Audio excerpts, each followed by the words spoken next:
말씀 묵상 가족 여러분, 한 주간도 편안하셨는지요? 벌써 2025년 마지막 달 12월 첫째 주일을 맞이했습니다.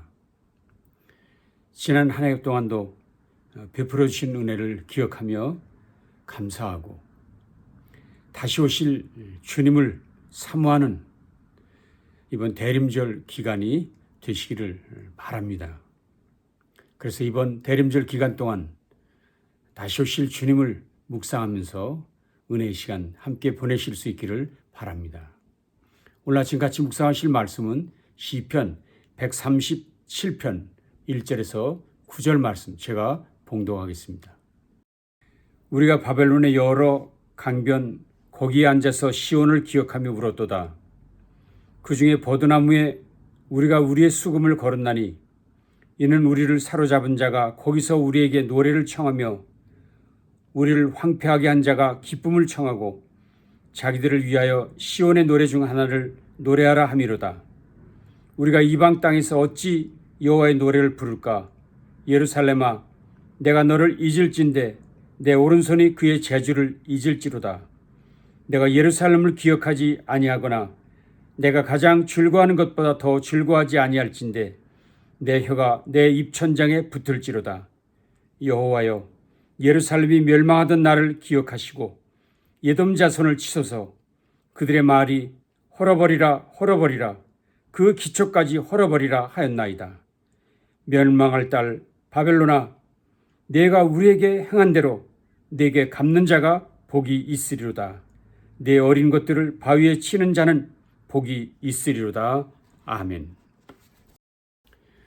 오늘 본문 서두에 소개된 내용은 독일의 유명한 보니 에미 1978년에 발표한 유명한 팝송 리버스 오브 바빌론이란 노래를 기억나게 하는 구절입니다.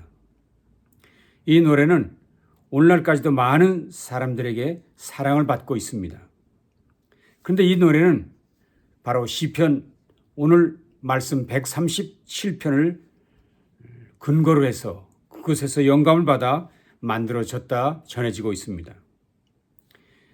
일반적으로 서양 음악사를 살펴보면 유대인들의 바벨론 포로의 슬픈 사연들을 주제로 한 노래들이 참 많습니다. 그 많은 것 중에 대표적인 것은 이태리 작곡가 주세페 베르디의 나부코 제3막에 나오는 노예들의 합창일 것입니다. 여러분도 너무나도 잘 아는 내용이지요. 그렇습니다. 정말 많은 이들이 유다의 바벨론 포로 이야기를 다루고 있습니다. 그런데 더 놀라운 사실은 구약 성경도 바벨론 포로에 관한 이야기를 가장 중요하게 또는 가장 폭넓게 다루고 있다는 사실입니다. 다시 말하면 역사서인 열왕기 상하, 역대기 상하, 그리고 에스라 느헤미야서는 유다의 멸망과 포로 이야기를 주요 주제로 다루고 있는 것을 우리가 보았습니다. 뿐만 아니라 대선서의 모든 책, 이사야, 예레미야, 에스겔, 다니엘서도 바벨론 포로를 핵심 주제로 다루고 있습니다. 소선지서 12권 중에서는 무려 7권이 바벨론 포로에 관한 이야기를 다루고 있습니다. 시편에서도 오늘 묵상하는 137편은 물론 102편, 89편, 79편, 74편 등에서 이 주제를 다루고 있습니다. 그러고 보니 결국 구약성경 39권 중에서 모세 오경과 시가서의 일부를 제외하고는 모든 성경에서 바벨론 포로 이야기를 주요 주제로 다루고 있다는 것을 우리가 알 수 있습니다. 어찌 보면 구약 성경은 애굽에서의 400년 종살이보다 바벨론에서의 70년 종살이에 대해 더 많은 비중을 두고 있는 것 아닌가 하는 생각까지 갖게 합니다. 그만큼 이스라엘 백성에게 있어서 바벨론 포로라고 하는 것, 또 그 기간은 그 포로가 주는 충격이 엄청난 사건이었다는 것을 알 수 있습니다. 그럴 수밖에 없었던 것은 애굽에서의 종살이는 한 가족으로부터 시작된 일이었지만 바벨론에서의 종살이는 나라가 망하고 왕의 두 눈이 뽑혀 끌려가고 백성들도 포로로 잡혀가는 그야말로 민족적 수치를 경험한 일이었기 때문일 것입니다. 그러니 하나님의 백성인 이스라엘의 마음이 말로 표현할 수 없을 정도로 무너졌다는 것을 우리는 이해할 수 있을 것입니다. 그래서 하나님께서도 그런 그의 백성들을 위해서 책망의 말씀만 아니라 위로와 격려 그리고 소망의 말씀을 주실 수밖에 없었고 그것이 구약 성경의 주요한 흐름이 될 수밖에 없다는 것을 이제 우리는 알게 됩니다. 자, 그런데 여러분, 사실은 그 옛날 이스라엘 백성만 아니라 오늘 저나 여러분도 하나님의 위로, 하나님의 격려, 그리고 하나님의 소망의 말씀이 절대적으로 필요한 존재들임을 부인할 수 없다는 것입니다. 이스라엘 사람들만 아니라 우리들도 하나님의 위로, 격려, 소망이 필요한 존재라는 것입니다. 그런 점에서 오늘 본문은 우리들에게야말로 정말 중요한 교훈을 줄 수 있다는 것을 기대할 수 있습니다. 왜냐하면 우리 모두도 누구나 한 번쯤은 아니 여러 번 바벨론 강가에 앉는 좌절과 상심의 순간을 경험하고 있거나 경험했기 때문입니다. 자, 그런데 오늘 시편 저자는 그 바벨론에서의 좌절과 절망을 견디고 그리고 신앙을 지켜내고 있는 것을 우리가 발견하면서 오늘 시편 저자의 말씀을 통해서 그가 어떻게 그 상실 가운데서 믿음을 지켜낼 수 있고 어떻게 회복되었는지를 살펴보는 것이 오늘 묵상의 주요 관점이 되겠습니다. 자, 먼저 그는 어떻게 이 문제를 극복했습니까? 상심한 마음을 하나님 앞에 올려드렸다는 것입니다. 상심한 마음을 하나님 앞에 올려드린 것. 1절을 보십시오. 우리가 바벨론의 여러 강가에 앉아서 시온을 기억하며 울었다. 우리가 바벨론의 여러 강가에서 앉아서 시온을 기억하며 울었다 했습니다. 비록 그가 포로된 한 사람으로서 바벨론 강가에 앉아 있었지만 그는 시온을 기억하며 울었다 했습니다.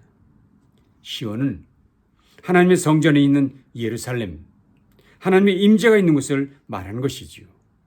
그렇습니다. 시인은 비록 좌절의 자리에 있었지만 그 좌절의 자리에서도 그곳 하나님의 집, 하나님의 임재를 기억하며 울었다고 하는 것입니다. 저는 이 부분이 매우 중요하다 여겨집니다. 포로로 끌려간 자들의 신앙이 무너질 법한 자리에서 그 좌절의 아픔과 울음을 하나님께로 가져갔기 때문입니다. 패배의 자리에서 그들은 우린 왜 여기 있는가? 하나님은 어디에 계시는가? 시온은 다시 회복될 수 있는가? 라는 질문을 가지고 하나님께 나아갔다 하는 것입니다. 그리고 그들은 그들의 슬픔과 울음을 노래를 하라고 강요받았을 때 담대하게 말했습니다. 뭐라고 했습니까? 어찌 우리가 여호와의 노래를 이방 땅에서 부를 수 있으리요? 어찌 우리가 여호와의 노래를 이방 땅에서 부를 수 있으리요? 이 말은 반항이 아니라 그들의 신앙 고백이었습니다. 이방 땅에서 그것도 영을 위하여 하나님을 찬양하는 노래 부를 수 없다는 선언을 하고 있는 것입니다. 이렇게 하는 것은 영적 정체성을 다시 붙드는 중요한 의미를 갖는 것입니다. 시인은 말했습니다. 예루살렘아, 내가 너를 잊는다면 내 오른손도 수금 타는 재주를 잊을 것이다. 내가 너를 기억하지 않는다면 내가 너 예루살렘 내가 가장 기뻐하는 그 어떤 일보다 더 기뻐하지 않는다면 내 혀가 입천장에 붙을 것이다. 그렇습니다. 시인은 결코 예루살렘을 잊을 수 없다고 고백하면서 내가 예루살렘을 잊는다면 차라리 수금을 타는 내 손가락이 힘을 잃을 것이고 내가 예루살렘을 가장 기뻐하지 않는다면 내 혀가 망가지는 것이 더 좋겠다고 고백하고 있는 것입니다. 그렇습니다. 시인에게 예루살렘은 단순한 도시가 아니라 하나님의 임재가 약속된 언약의 자리였지요. 그래서 이 시인은 그 좌절의 순간, 상실의 자리에서 그곳을 기억하며 다시 언약을 붙들고 하나님 편에 서겠다는 신앙의 결단을 하고 있는 것입니다. 그래서 지금 시편 저자는 절망 속에서도 말합니다. 나는 예루살렘을 사랑하는 하나님의 백성이다. 나는 그분의 언약에서 떨어져 나가지 않겠노라. 라는 신앙을 담대하게 고백하고 선언하고 있는 것입니다. 그렇습니다. 저와 여러분 모두도 하나님의 백성을 잊지 말고 그 상실의 자리에서도 하나님 앞으로 나아가 그분께 드리는 예배를 지켜내야 합니다. 그리고 그 상실과 좌절을 극복하는 최선의 길인 것을 우리는 잊지 말아야 할 것입니다. 두 번째로 그 시인은 그 상실의 자리에서 그 모든 것을 하나님께 맡겼다 했습니다. 시인에게는 또는 이스라엘 백성들에게는 그들을 아프게 했던 원수들이 있었습니다. 예루살렘을 파괴했던 바벨론이 있죠. 또한 그들이 대적에게 공격받을 때 동조하면서 비웃었던 나라들이 있었습니다. 그래서 이스라엘은 그들의 말로 다 할 수 없는 분노와 증오가 있었습니다. 그래서 그들은 그 대적들이 심판을 당하지 않는다면 그들의 마음이 평안에 설 수 없다는 것을 알고 있었습니다. 그러나 시인은 이 문제를 어떻게 해결했습니까? 7절이었죠. 여호와여, 예루살렘이 멸망하던 날을 기억하시고 에돔 자손을 치소서. 그들의 말이 헐어버리라 그 기초까지 헐어버리라 하였나이다. 무슨 얘기인가요? 그가 개인적으로 그들을 복수하려 한 것이 아니라 하나님께 친히 다스려 주시기를 간구했다 하는 것입니다. 특별히 예루살렘을 파괴하고 또 이에 동조했던 에돔 자손 바벨론을 여호와께 다스려 달라고 기도하고 있었던 것입니다. 하나님께 심판해 달라고 탄원하고 있었습니다. 하나님의 공의를 간구하는 언약 백성의 기도였던 것이지요. 그렇습니다. 우리가 경험하는 부조리와 불평등의 모든 문제를 우리는 그분의 주권에 맡겨드리고 기도하는 일이 우리가 해야 할 일인 것을 우리는 이 말씀 통해서 분명히 깨닫습니다. 분노하고 복수하는 일을 공의로우신 하나님께 맡기고 기도하는 것, 그것이 우리가 할 일이다. 오직 기도로 나아가는 것, 맡기는 것, 이것이 우리가 해야 할 두 번째 일인 것을 보았습니다. 그리고 마지막으로는 소망을 가져야 합니다. 시인은 8절 9절에서 이렇게 말했습니다. 멸망할 딸 바벨론아, 내가 우리에게 행한 대로 내게 갚는 자가 복이 있으리로다. 내 어린 것들을 바위에 메어치는 자는 복이 있으리로다. 여러분, 이 말씀이 다소 어색하고 거친 표현처럼 들려지십니까? 신자의 입에서 이런 말이 나올 수 있을 것이냐 생각하시겠습니까? 그러나 사실은 이 대적의 문제를 해결해 줄, 그의 원수의 문제를 해결해 줄 구세주를 고대하는 말씀이라고 해석할 수 있습니다. 그래서 여기서 중요한 단어는 갚는 자 또는 메어치는 자라 할 수 있는데, 바벨론과의 그 에돔을 메어치고 복수해 주실 자를 기대하고 있다는 것입니다. 그 최후 통치자, 원수 마귀를 괴멸할 자가 오시기를 간구하고 그에게 이 모든 일을 간구하는 것입니다.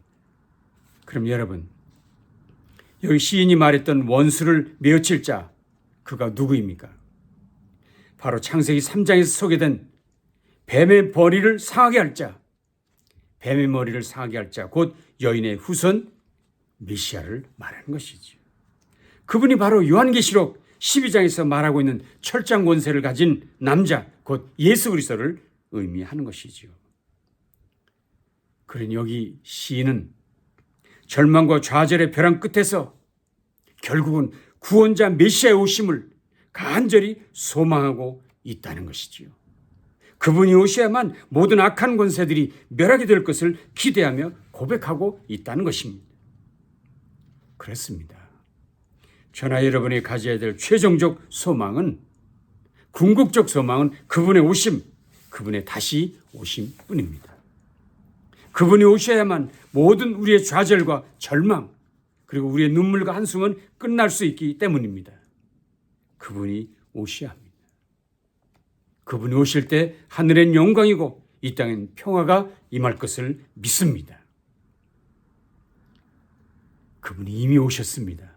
이제 다시 오실 그분을 우리는 기대하고 사모하는 것이지요. 우리가 그런 소망으로 이 시간을, 이 절망과 좌절의 시간을 보내야 할 것입니다.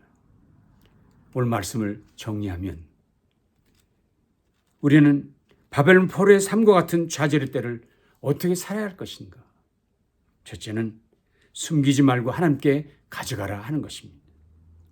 오늘 시편 137편은 믿음이 좋으면 울지 않는다가 아니라 믿음이 있으니까 하나님 앞에서 울 수 있다고 말하는 것입니다. 하나님 앞에서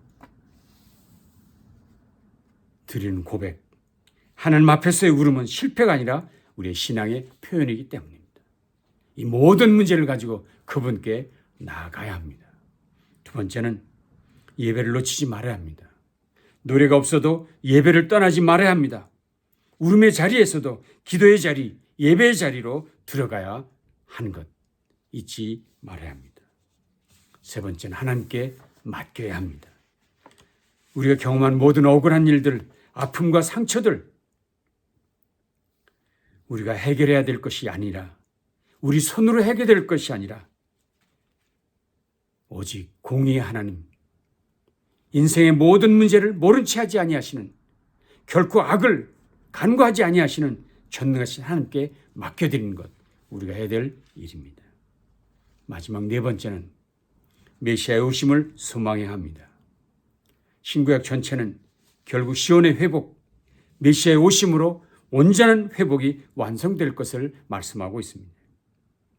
저와 여러분이 끝까지 마지막 날까지 그 약속의 말씀을 믿고 그분의 오심, 주께서 다시 오실 소망을 가지고 나아가야 될 줄로 믿습니다.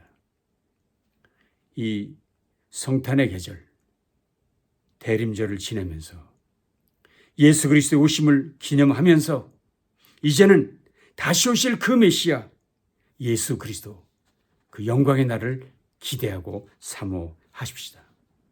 그리고 그가 이루실 새 하늘과 새 땅, 저 천성 새 예루살렘을 향해 오늘도 믿음을 가지고 담대하게 한 걸음 한 걸음 전진해가는 저 여러분 모두 되시기를 주님의 이름으로 축원합니다. 기도하겠습니다. 주님, 오늘도 우리가 바벨론 강가에서 부르짖는 그들처럼 우리도 절망과 좌절의 시간에 어떻게 해야 될지를 다시 한번 가르쳐 주시니 감사합니다. 이 모든 문제를 가지고 그분께로 나아가게 하시옵소서. 그분 앞에서 통곡하는 우리가 되어지게 하시고 우리가 가진 모든 문제를 그분 앞에 고하는, 그리고 우리의 모든 문제를 그분에게 맡겨드리는 우리의 삶이 될 수 있도록 함께해 주시옵소서. 그의 오심만이 완전한 회복이며 완전한 승리의 날인 것을 확신하며 오늘도 그분의 오심을 사모하고 그분의 임재를 기대하는 우리 모두가 되도록 함께해 주시옵소서. 예수님 귀하신 이름으로 간절히 축복하며 기도합니다. 아멘. 주님의 오심을 기다리는 대림절, 은혜의 시간들이 될 수 있기를 바랍니다.